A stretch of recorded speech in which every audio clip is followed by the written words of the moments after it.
कैसे हैं आप लोग। एक बार वापस से आपका स्वागत है मेरे चैनल में। आज हम बात करेंगे एक पर्यावरण का एक टॉपिक है। टॉपिक का नाम हमारे क्या, हरित गृह प्रभाव, अंग्रेजी में जैसे ग्रीन हाउस इफेक्ट कहते हैं। उसके बारे में जानने की कोशिश करेंगे।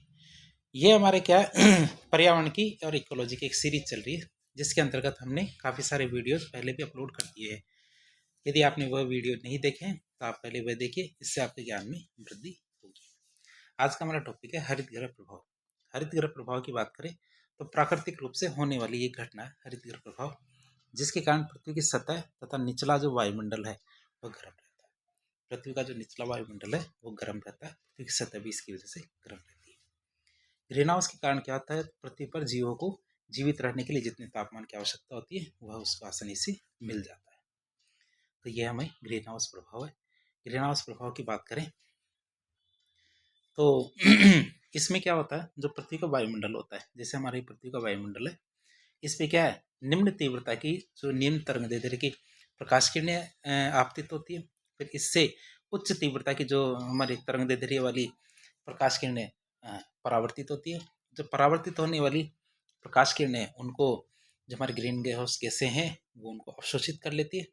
अवशोषित करने के कारण वह जो गर्मी होती है या उष्णता होती है, यह पृथ्वी के वायुमंडल से बाहर नहीं जा पाती, जिसकी वजह से पृथ्वी का वायुमंडल क्या है, गर्म ही रहता है।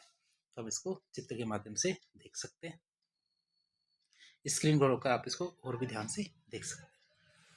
तो हम इसको आगे देखें तो वायुमंडल में क्या, कार्बन डाइऑक्साइड और अन्य गैसें क्या एक आवरण का निर्माण करती है। क्या करती है, बहुत सारी गैसें, जैसे में जलवाष्प है, मेथेन है, कार्बन डाइऑक्साइड है, इस प्रकार की जो गैसें हैं ये एक आवरण का निर्माण करती हैं, जिसके कारण सूर्य से आने वाली इसके कारण क्या, सूर्य से आने वाली कम तरंगदैर्ध्य की प्रकाश विकिरणें वायुमंडल से होकर पृथ्वी की सतह तक पहुंचती है। क्या करती है, वायुमंडल से होकर पृथ्वी की सतह तक पहुंचती है, परंतु पृथ्वी के द्वारा उत्सर्जित की जाने वाली अधिक तरंगदैर्ध्य की उष्मीय या पार्थिव या अवरक्त किरणें होती है, ये वायुमंडल से बाहर नहीं जा पाती। और ये किसके द्वारा, हमारे कार्बन डाइऑक्साइड, मेथेन, जलवाष्प जैसी गैसें होती है, जिनको हम ग्रीन हाउस गैसें कहते हैं, उनके द्वारा अवशोषित कर ली जाती है। अब ये अवशोषण के कारण क्या होता है, निम्न वायुमंडल और पृथ्वी के सतह के तापमान में वृद्धि होती है। इसे हम क्या कहते हैं, ग्रीन हाउस प्रभाव कहते हैं। बात करें ग्रीन हाउस प्रभाव की, तो ग्रीन हाउस प्रभाव क्या है, एक प्राकृतिक घटना है। ग्रीन हाउस प्रभाव क्या होती है, एक प्राकृतिक घटना है, जिसकी वजह से क्या होता है, पृथ्वी का औसत तापमान एक स्टेबल बना रहता है। स्टेबल कितना, 15 डिग्री सेंटीग्रेड। तो आप ये याद रखेंगे, 15 डिग्री सेंटीग्रेड हमारे पृथ्वी का तापमान बना रहता है, किसकी वजह से, ग्रीन हाउस प्रभाव की वजह से। अगर ये ग्रीन हाउस प्रभाव नहीं होता तो पृथ्वी का औसत तापमान -19 या -18 डिग्री सेंटीग्रेड होता। अतः प्राकृतिक हरित गृह प्रभाव पृथ्वी पर जीवन के लिए बहुत ज़्यादा जरूरी है। लेकिन वर्तमान में ग्रीन हाउस प्रभाव की तीव्रता की वजह से, अर्थात जो हमारी गैसें बढ़ रही है, मेथेन की मात्रा, जलवाष्प की मात्रा, कार्बन डाइऑक्साइड गैस की मात्रा ये बढ़ रही है, इसके कारण क्या हो रहा है, पृथ्वी के औसत तापमान में बढ़ोतरी हो रही है। पृथ्वी का जो औसत तापमान है उसमें बढ़ोतरी हो रही है। अब बात करें, यदि ये बढ़ोतरी होगी, इसका एक अच्छा सा उदाहरण हमारे शुक्र ग्रह का है।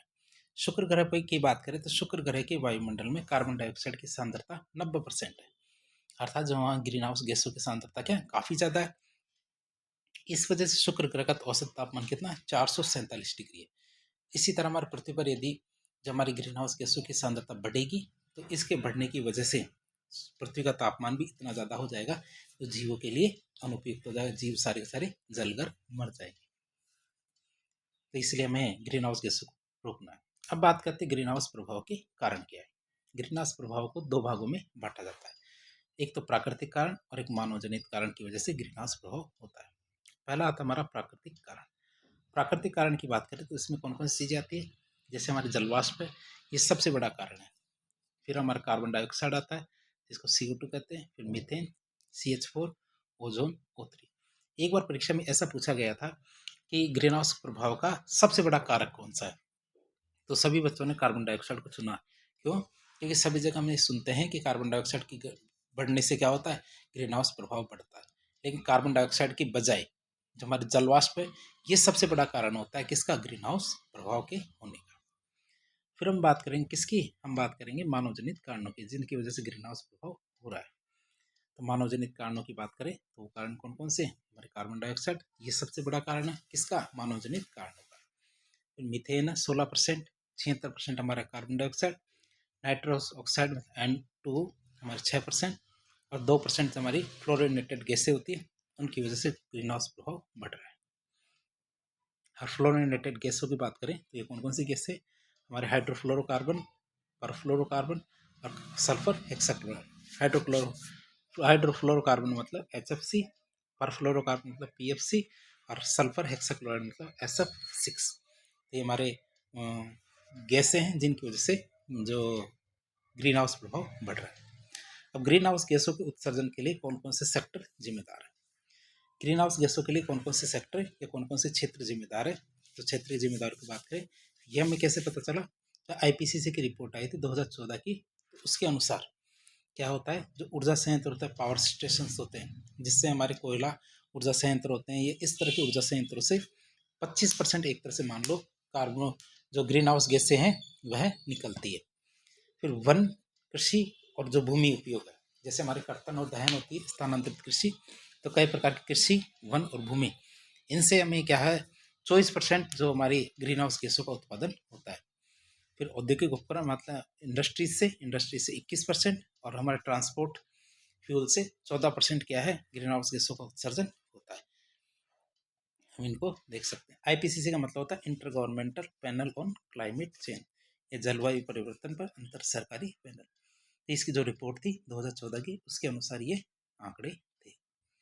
अब बात करें जो गैसें थी, उन गैसों का निवास की बात करते हैं। निवास के मतलब होता है एक बार यदि ये वातावरण में फ्री हो जाए या तो मुक्त हो जाती है, कितने समय तक यह वातावरण में बनी रहेगी। तो पहले आती है हमारी मेथेन, ये 12 वर्ष तक बनी रहती है। कार्बन डाइऑक्साइड 100 सालों तक हमारे वातावरण में वैसी ही बनी रहेगी। नाइट्रस ऑक्साइड 115 साल तक। हाइड्रोफ्लोरोकार्बन ये एक नहीं है, ये हमारे 100 है, क्या 100 से 270 साल तक। ये हमारे परफ्लोरोकार्बन आते हैं। अगला कौन सा, परफ्लोरोकार्बन। और परफ्लोरोकार्बन क्या होता है 800 से हमारे 50,000 साल तक। सल्फर हेक्साक्लोराइड हमारे 3200 सालों तक हमारे वातावरण में बना रहता है। तो ये इससे पता चलता है कि कोई भी तत्व या कोई भी अणु वातावरण में कितने समय तक बना रहेगा, तो वो उतने समय तक उस वातावरण को उतना ही ज़्यादा प्रभावित करता है। कि जैसे हमारे परफ्लोरोकार्बन 50,000 साल तक वातावरण में बना रहेगा, तो यह क्या करेगा 50,000 साल तक वैश्विक उष्णता या ग्लोबल वार्मिंग के लिए जिम्मेदार रहेगा। तो हमने ये देख लिया कौन सी गैस कितने समय तक स्थायी रह सकती है। अब बात करेंगे हम ग्रीन हाउस गैसों की ग्लोबल वार्मिंग की क्षमता। अब यदि माने ग्लोबल वार्मिंग की क्षमता के आधार पे हम मेन गैस मानते हैं कार्बन डाइऑक्साइड को। किसको मानते हैं, कार्बन डाइऑक्साइड को। तो 100 वर्षों में ग्रीन हाउस गैसों की ग्लोबल वार्मिंग की क्षमता को देखें, तो इसमें कार्बन डाइऑक्साइड यदि मान लो 1 गुना वैश्विक उष्णता करती है अर्थात ग्लोबल वार्मिंग करती है, तो कार्बन डाइऑक्साइड के मुकाबले बाकी गैसें कितना कितना करती है। जैसे मीथेन कार्बन डाइऑक्साइड से 21 गुना ज़्यादा, नाइट्रस ऑक्साइड 310 गुना ज़्यादा कार्बन डाइऑक्साइड से, हाइड्रोफ्लोरोकार्बन 140 से 11,700 गुना ज़्यादा, परफ्लोरोकार्बन कार्बन डाइऑक्साइड से 6500 से 9200 गुना ज़्यादा। तो वैसे ही सल्फर हेक्साफ्लोराइड ये हमारे 23,900 गुना ज़्यादा क्या है ग्लोबल वार्मिंग करती है। किससे, कार्बन डाइऑक्साइड से। ये सब चीज़ें आप देख सकते हैं कि ये कितनी खतरनाक है।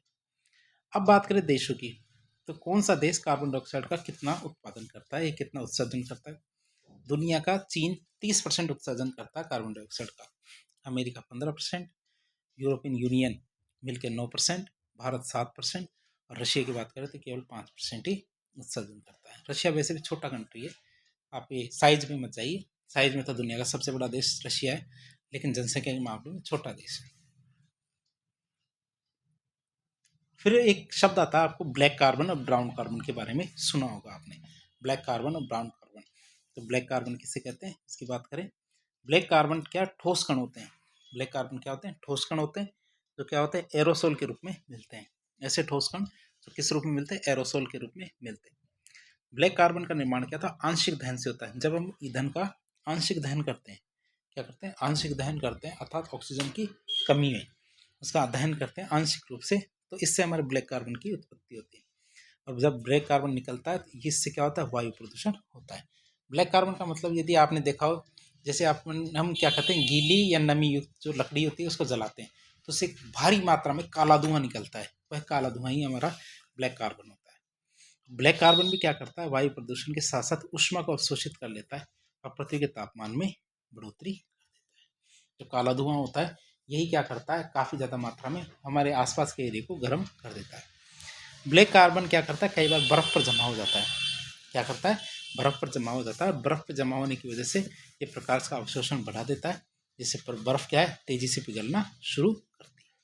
तो हमने ब्लैक कार्बन के बारे में देखा। जब ब्लैक कार्बन आता है तो एक ब्राउन कार्बन भी आता है। कौन सा, ब्राउन कार्बन। ब्राउन कार्बन वायुमंडल में कार्बनिक एरोसोल के रूप में मिलता है। ब्राउन कार्बन क्या होता है, वायुमंडल में कार्बनिक एरोसोल के रूप में मिलता है। ब्राउन कार्बन क्या सर्वव्यापक होने के साथ साथ ब्राउन कार्बन के भी बहुत सारे स्रोत होते हैं। की बात यह है, ब्राउन कार्बन ऐसा नहीं किसी एक जगह मिलता है, ब्राउन कार्बन पूरी दुनिया में मिलता है और उसके क्या एक ही नहीं बहुत सारे स्रोत है जिनसे वह मिलता है। ब्राउन कार्बन के कारण ब्लैक कार्बन के अतिरिक्त ऊष्मा का अवशोषण करके तापमान में वृद्धि की जाती है। ये भी क्या करता है, अतिरिक्त जो ऊष्मा होता है ब्लैक कार्बन के अलावा, तो वो भी ये भी क्या करता है, उस ऊष्मा को अवशोषित करता है और तापमान में वृद्धि कर देता है। ब्राउन कार्बन के उदाहरण की बात करें तो मृदा में जो उपस्थित ह्यूमस होती है, ह्यूमिक अम्ल होते हैं, एरोसोल होते हैं, ये सब क्या करते हैं, ब्राउन कार्बन के रूप में होते हैं, जो पेड़ पौधों की पत्तियों से निकलते हैं। अब बात करें ग्रीन हाउस प्रभाव की, तो ग्रीन हाउस प्रभाव की तीव्रता ज़्यादा हो जाए तो इससे कौन सा नुकसान होता है, इससे होती है हमारी ग्लोबल। अब हम बात करें ग्लोबल वार्मिंग के बारे में कि ग्लोबल वार्मिंग क्या होती है। तो ग्लोबल वार्मिंग क्या होती है, पृथ्वी की सतह के नज़दीक, क्या, पृथ्वी की सतह के नज़दीक और निचले सौरमंडल में होने वाली औसत तापमान की वृद्धि। क्या, ग्लोबल वार्मिंग किसे कहेंगे, पृथ्वी की सतह के नज़दीक और निचले सौरमंडल में क्या होने वाली औसत तापमान की वृद्धि, जिसके कारण क्या होता है, वैश्विक जलवायु प्रारूप में परिवर्तन होता है। क्या होता है, वैश्विक जलवायु प्रारूप में परिवर्तन होता है, इसे हम क्या कहते हैं, ग्लोबल वार्मिंग कहते हैं। ग्लोबल वार्मिंग की वजह से क्या होता है, पर्यावरण को इतना नुकसान होता है कि वह जल जाता है एक तरह से। जैसा कि आप चित्र में भी देख सकते हैं, एक पृथ्वी एक नॉर्मल है, जैसे ये वाली नॉर्मल पृथ्वी है और ये वाली ग्लोबल वार्मिंग वाली पृथ्वी है, जिसमें क्या है, जो पेड़ पौधे हैं, तो पेड़ पौधे देख लीजिए आप, स्वच्छ भारत का अभियान देश के साथ जरूरी है, आप भी स्वच्छ रहें और अपने आसपास के परिसर को भी स्वच्छ रखें। क्यों, क्योंकि हम जैसे पर्यावरण के टॉपिक पढ़ रहे हैं, तो पर्यावरण का एक ये सबक भी होती है, आप भी स्वच्छ रहें और अपने आसपास के एरिया को भी स्वच्छ रखें। तो हम देख सकते हैं ग्लोबल वार्मिंग क्या है, प्राकृतिक और मानवजनित कारणों से हो सकती है, परंतु मानवजनित कारणों से ये ज़्यादा होती है। ऐसा नहीं है प्राकृतिक कारणों से होती है, मानवजनित कारणों से ये ज़्यादा होती है। ग्रीन हाउस गैसों के उत्सर्जन की वजह से क्या होता है, ग्लोबल वार्मिंग या वैश्विक उष्णता का प्रभाव देखने को मिलता है। अगर माने कि 100 सालों में पृथ्वी के औसत तापमान में 2 डिग्री की बढ़ोतरी हो जाती है, 100 सालों में कितनी, 2 डिग्री के औसत तापमान में बढ़ोतरी हो जाती है, तो उसे हम क्या कहेंगे, ग्लोबल वार्मिंग कहेंगे। पिछली शताब्दी में पृथ्वी के औसत तापमान में 0.6 डिग्री की बढ़ोतरी हुई थी, अर्थात 0.6 डिग्री की बढ़ोतरी हुई थी। आज की बात करें तो आज कितना तापमान हो चुका हमारा, 16.1, अर्थात पिछली शताब्दी से पहले हमारे पृथ्वी का औसत तापमान था कितना, 15.5, और आज कितना हो गया, 16.1। यदि 100 सालों में यह बढ़ोतरी 2 डिग्री सेंटीग्रेड और हो जाती है तो इसे हम क्या कहेंगे, ग्लोबल वार्मिंग कहेंगे, और जो हमारी पृथ्वी के लिए सबसे घातक बात होती है। और ये आईपीसीसी की रिपोर्ट है 2014 की, उसके अनुसार ये देखा जाता है। आईपीसीसी मतलब जलवायु परिवर्तन पर अंतर सरकारी पैनल या फिर inter governmental panel on climate change. अभी ये मान लो कि ग्लोबल वार्मिंग तो हो गई, वैश्विक उष्णता हो रही है, गर्मी बढ़ रही है, तो इससे क्या होगा, बढ़े हुए तापमान के कारण जो हमारे ग्लेशियर है, हिम चोटियाँ हैं, वो पिघलना शुरू हो जाएगी। समुद्र के जल स्तर में इससे वृद्धि होगी। क्यों, क्योंकि पिघलेंगी तो जल कहाँ आएगा, आखिर में बह के, ये बह के हमारे समुद्र और महासागरों में आएगा, जिससे समुद्र के जल स्तर में वृद्धि होगी।